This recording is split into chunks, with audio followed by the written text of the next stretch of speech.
Hi friends, welcome back to my channel. இன்றைக்கி நம்ம பார்க்க போகிற வீடியோன்னு பார்த்தீங்கன்னா, தெற்கு பார்த்த வீடு நல்லதா கெட்டதா? வாங்க இன்றைக்கி அதை பற்றி தெரிஞ்சுக்கலாம்.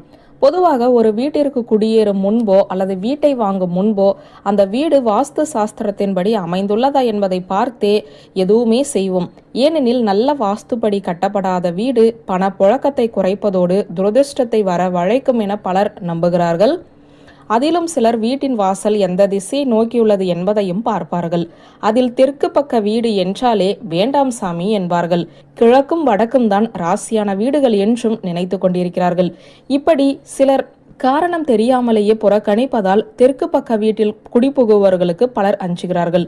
ஆனால் தெற்கு பார்த்த வீட்டை ஒதுக்குவது உண்மையிலேயே சரிதானா என்பதை தொடர்ந்து இந்த வீடியோவின் மூலம் பார்க்க போகிறோம். மக்கள் தெற்கு பக்க வீட்டிற்கு செல்ல பயப்பட முக்கிய காரணமாக இருப்பது அந்த திசை யமதர்மனுக்கு உரிய திசையாகும்.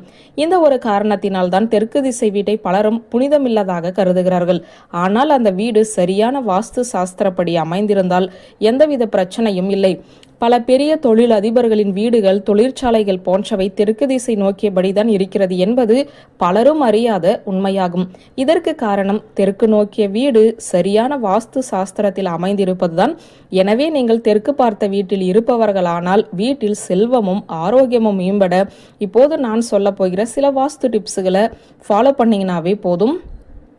வாஸ்து சாஸ்திரத்தின்படி தெற்கு பார்த்த வீட்டில் சமையல் அறையானது தென்கிழக்கு திசையில் அமைந்திருப்பது மிகவும் நல்லது. இல்லாவிட்டால் வடமேற்கு திசையிலாவது அமைந்திருக்க வேண்டும். இதனால் அந்த வீடு சிறப்பாகவும் புனிதமாகவும் இருக்கும்.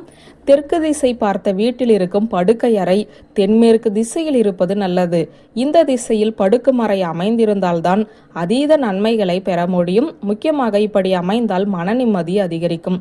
தெற்கு பக்க வீடு இன்னும் சிறப்பாக இருக்க வாஸ்து சாஸ்திரத்தின்படி தெற்கு பக்க சுவர் வடக்கு பக்க சுவரை விட உயரமாகவும் அடர்த்தியாகவும் இருக்க வேண்டும். இதனால் தெற்கு பக்க வீட்டின் உண்மையான பலனை பெறலாம். தெற்கு பக்க வீட்டில் கார் செட், தோட்டம், செப்டிக் டேங்க் போன்றவை அந்த வீட்டில் தென்மேற்கு திசையில் அமைந்திருக்க வேண்டியது அவசியம்.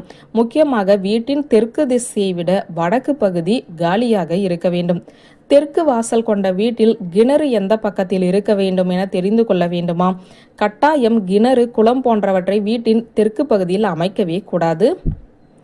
தெற்கு பக்க வாசல் கொண்ட வீட்டில் மரங்களை வடகிழக்கு பகுதியில் வைப்பதை தவிர்க்க வேண்டும். அதே போல மாடி படிக்கட்டுகளை வடகிழக்கு பகுதியில் அமைக்கக்கூடாது. எனவே இதில் மிகவும் கவனமாக இருங்கள். தெற்கு பார்த்த வீடு அனைத்து ராசிக்காரர்களுக்கும் நல்லதல்ல. இந்த மாதிரியான வீடு ரிஷபம், கன்னி, துலாம், விருச்சகம், மகரம், தனுசு, சிம்ம ராசிக்காரர்களுக்கு ரொம்பவும் யோகம் நிறைந்த வீடாக இருக்கும்.